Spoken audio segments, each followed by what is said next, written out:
जय गुरु जी संगत जी गुरु जी के डिवाइन कॉल सत्संग प्लेटफॉर्म में आप सभी गुरु परिवार का हार्दिक स्वागत है। शुक्राना गुरु जी महाराज का कि उन्होंने मुझे ये सेवा दी कि मैं आप सभी गुरु परिवार के समीप आके गुरु जी के कल्याण महिमा अनुभव का वर्णन कर पा रही हूँ। अनंतम शुक्राना मेरे गुरु जी महाराज का। संगत जी आज का जो सत्संग है बहुत ही प्यारा, बहुत ही ब्लेसिंगफुल सत्संग है। तो प्लीज़ मेरी विनती है आप सभी गुरु परिवार से कि आप सत्संग को अंत तक सुनिए, ध्यान से सुनिए, पूरा सुनिएगा, क्योंकि सत्संग की प्राप्ति गुरु कृपा से ही मिलती है। तो हम सभी बड़े भाग्यशाली हैं कि हम पे गुरु कृपा हुई और हमें सत्संग सुनने का सौभाग्य प्राप्त हुआ। संगत जी क्योंकि आज का सत्संग बहुत ही खास है, क्योंकि ये जुड़ा अष्टमी से है, जिसे हम सभी मानते भी हैं, पूजते भी हैं। आज माता की अष्टमी है और अष्टमी के दिन गुरुजी महाराज का सत्संग सुनने का सौभाग्य हमें प्राप्त हो रहा है। तो इससे बड़ी ब्लेसिंग्स और क्या हो सकती है। तो संगत जी बिना स्किप के आप इस सत्संग को सुनिएगा, और अगर इसके अलावा आप भी अपने सत्संग अनुभव शेयर करना चाहते हैं तो हिंदी में साफ राइटिंग में आप अपना सत्संग लिखकर हमारी जीमेल आईडी पर सेंड कर सकते हैं। हमारी जीमेल आईडी का लिंक आपको डिस्क्रिप्शन बॉक्स में मिल जाएगा। और संगत जी अगर सत्संग पसंद आए तो आप इसको लाइक कीजिएगा, चैनल को सब्सक्राइब कीजिएगा, वीडियो को ज़्यादा से ज़्यादा संगत में शेयर ज़रूर कर दीजिएगा और बेल आइकन दबाना बिल्कुल भी नहीं भूलिएगा। जब भी कोई लेटेस्ट सत्संग आएगा उसका नोटिफिकेशन आपके पास आएगा। तो चलिए संगत जी चलते हैं गुरुजी महाराज के सत्संग की ओर। सत्संग शुरू करने से पहले करते हैं गुरुजी का मंत्र जाप। ओम नमः शिवाय, शिव जी सदा सहाय। ओम नमः शिवाय, गुरुजी सदा सहाय। जय गुरुजी। संगत जी मेरा नाम आरती है और ये मेरा शुक्राना सत्संग है। मैं अनंतम शुक्राना करती हूँ कि अष्टमी के दिन गुरुजी ने मुझे सत्संग शेयर करने का मौका दिया।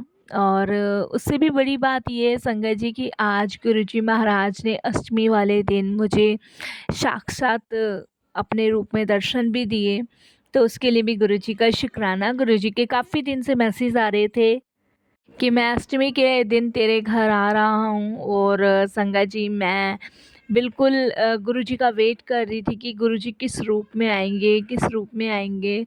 तो संगत जी जहाँ पे 9 कन्या आई वहाँ पे एक लड़के को भी ढूंढा जा रहा था। कहते हैं कि माँ 9 कन्या में एक लांगुर भी होता है। तो संगत जी 9 कन्या तो आ गई थी, लेकिन लड़का हमारी गली में कहीं भी नहीं है।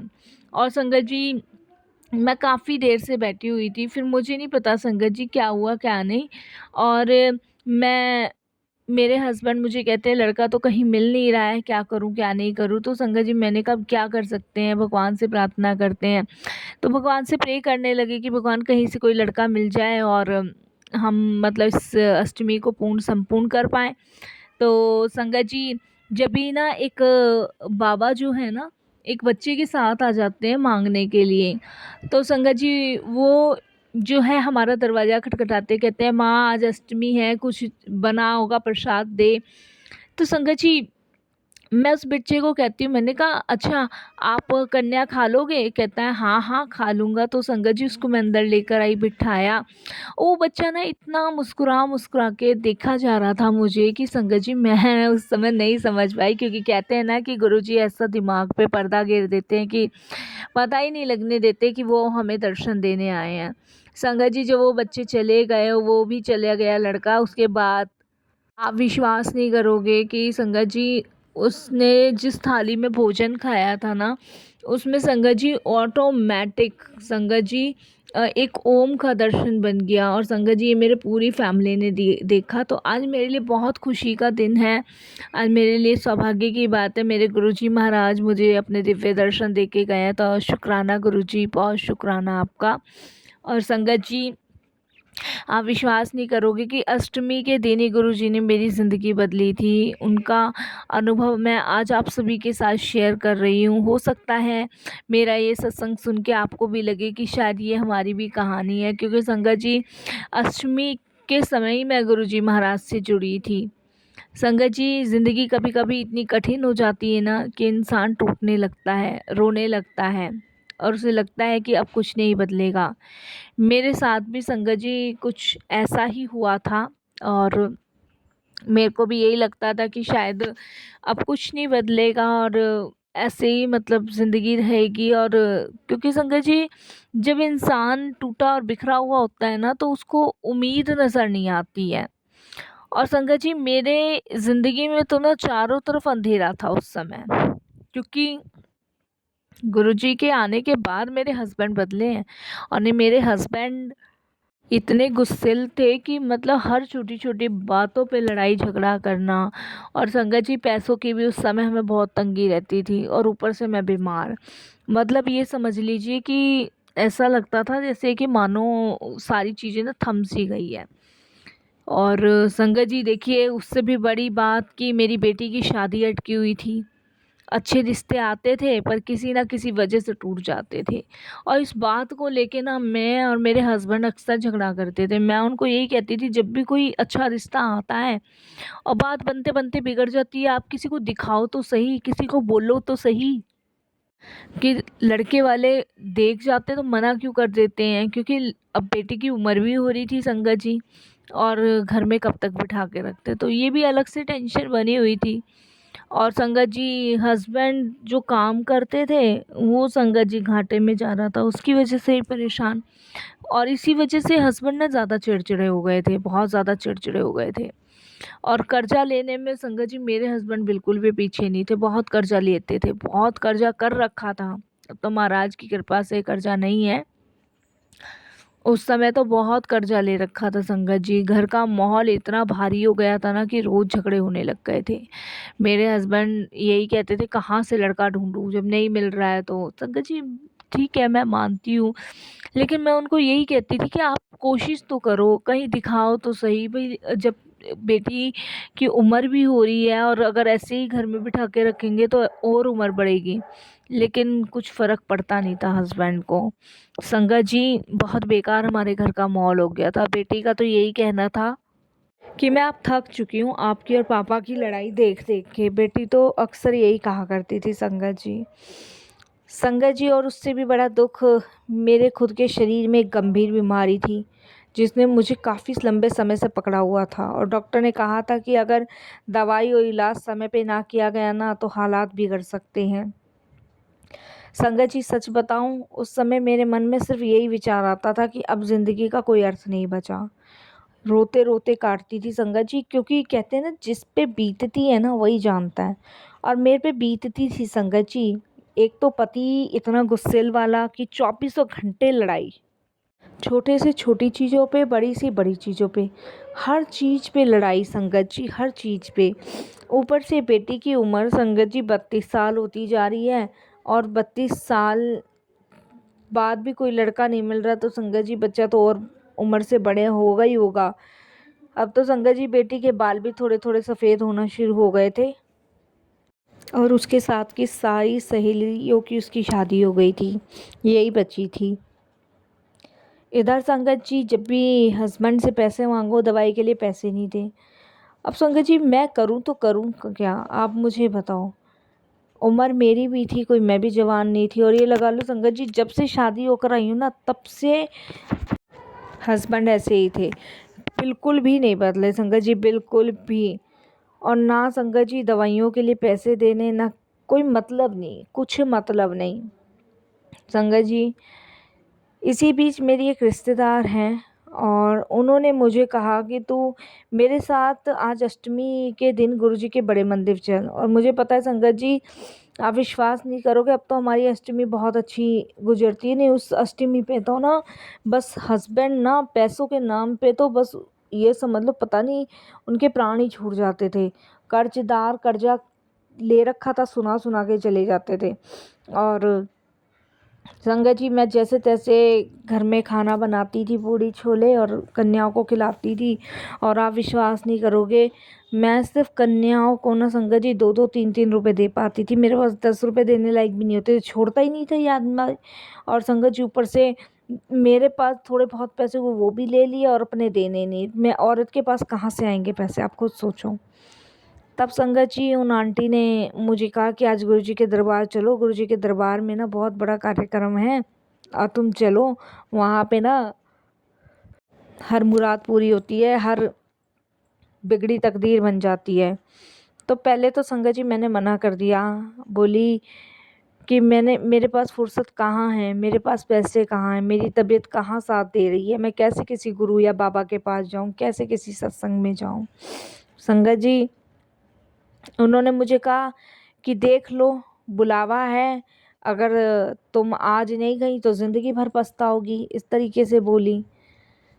तो एकदम माइंड में आया कि क्या करूँ क्या नहीं करूँ, ये इसी दुविधा में पड़ने लग गई। मैंने अपनी बेटी शिखा से बात करी, मैंने कहा ऐसे ऐसे रेनू आंटी आई थी और ऐसे ऐसे बोल रही थी, मेरे गांव के कुनबे की हैं संगत जी, मैं सिकंदराबाद रहती हूँ तो सिकंदराबाद की ही हैं वो।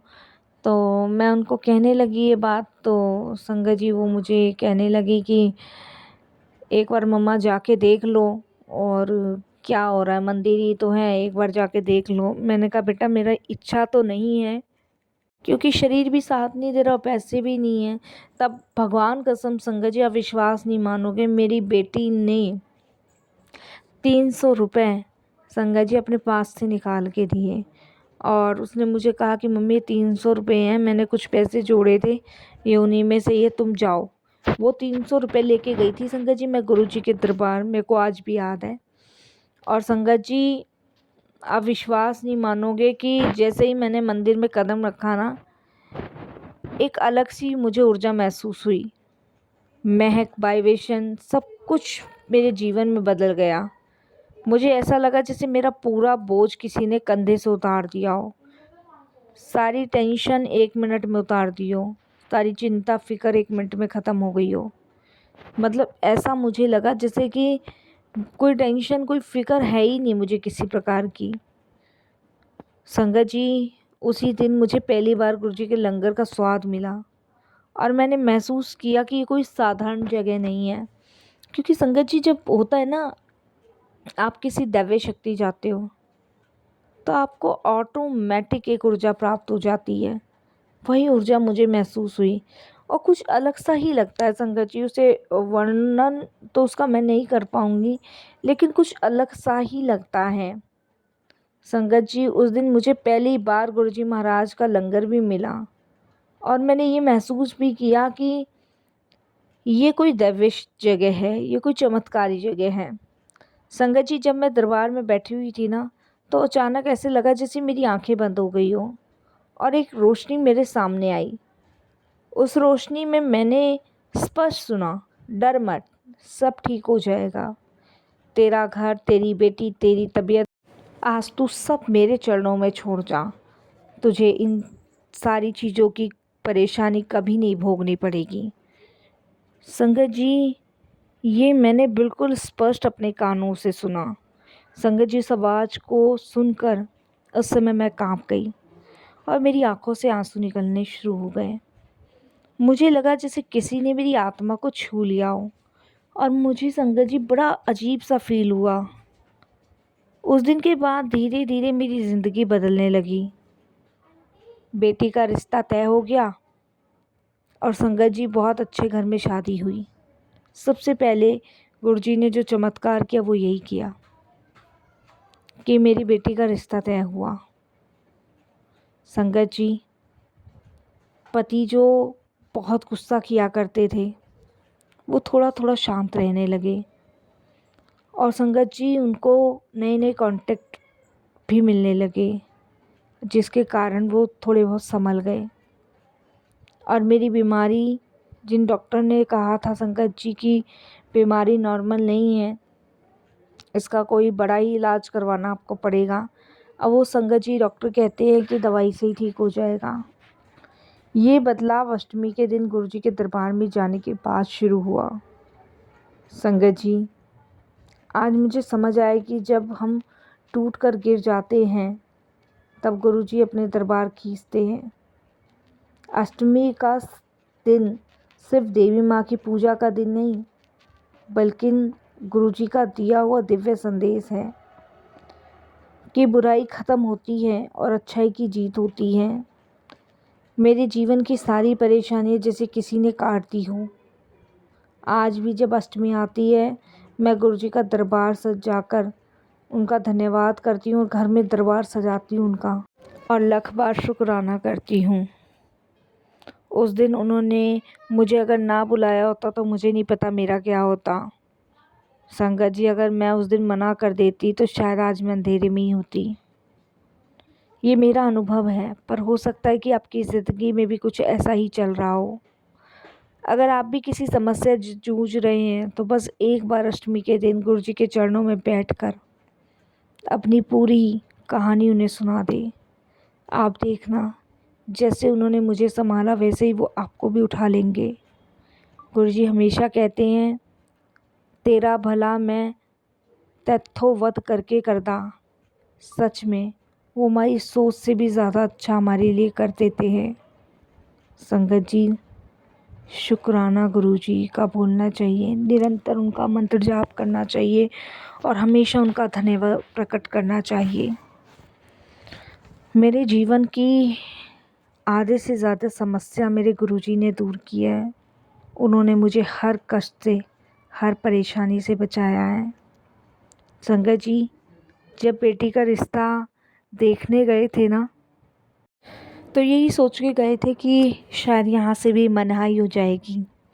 लेकिन संगत जी, जब उन्होंने मेरी शिखा को देखा और देखने के बाद संगत जी, जब उन्होंने शिखा को पसंद किया और मुहूर्त निकलवाने के लिए कहा, तब उस समय मैंने गुरुजी का बहुत शुक्राना किया, अनंतम शुक्राना किया कि गुरुजी महाराज, ये आपकी कृपा है कि आपने मेरी ज़िंदगी का सारा बोझ हर लिया। शुक्राना गुरुजी, बहुत बहुत शुक्राना, अनंतम शुक्राना। संगत जी, मैं यही कहना चाहूँगी कि गुरुजी हर चीज़ प्रैक्टिकल करके दिखाते हैं, क्योंकि हमारे गुरुजी महाराज प्रैक्टिकल गुरु हैं। उन्हें हम इन कलयुगी नियम कानूनों में बांध कर उन्होंने हमारा उद्धार नहीं करना है। वो हमें स्वतंत्र कर हमारी आत्मा को उठाना चाह रहे हैं। ये कलयुग है। यहाँ यदि हम संगत जी मोरल साइंस की कसौटी पर अपने को नापेंगे तो हमें सामाजिक संकीर्ण जो अलग धर्म में अलग परिभाषित हैं, हमें कंफ्यूज कर देगी और हम क्या सही क्या गलत है, हम उसी में उलझ कर अपने आप को दंडित करते रहेंगे। संगत जी, इसीलिए हमें सब बाधाओं से निकलकर सिर्फ गुरुजी का शुक्राना करना है, गुरुजी को याद करना है और उनका जाप करना है और हमेशा उनसे यही प्रार्थना करनी है कि गुरुजी हमेशा अपने चरणों से जोड़ के रखो, अपने ध्यान से लगा के रखो और जो भी कष्ट मुझ पे आए हैं वो सारे आपने हरे, उसके लिए बहुत बहुत शुक्राना गुरुजी। सदैव आप अपनी कृपा बनाए रखना। मैं तो यही कहूँगी गुरुजी कि जैसे कष्ट मैंने सहे वैसे कोई और ना सहे, क्योंकि बहुत तकलीफ़ होती है संगत जी। मेरी बीमारियाँ, एक ये लगा लीजिए संगत जी कि मैं अपने शरीर से बहुत दुखी हो चुकी थी और बेटे की टेंशन की वजह से और चिंतित कि कल को अगर मुझे कुछ हो गया तो इसका बाप तो बिल्कुल भी इसके बारे में नहीं सोचेगा। और देखिए संगत जी, आज मेरे से कहीं ज़्यादा फ़िक्र मेरे हस्बैंड को मेरी बेटी की है। तो शुक्राना गुरुजी, बहुत बहुत आपका शुक्राना, लख लख बार शुक्राना, बारंबार आपका शुक्राना। जितना आपका शुक्राना करें उतना ही कम है गुरुजी महाराज। ऐसे ही अपनी कृपा दृष्टि, अपनी मेहर आप बनाए रखिएगा, सबको ब्लेस कीजिएगा, सब पे कृपा दृष्टि बनाए रखिएगा। सत्संग पहली बार शेयर करा है, कोई भूल चूक हो तो क्षमा कीजिएगा गुरुजी। यही सत्संग को विराम दूंगी। ओम नमः शिवाय, शिव जी सदा सहाय। ओम नमः शिवाय, गुरुजी सदा सहाय। जय गुरुजी। शुक्राना गुरुजी महाराज।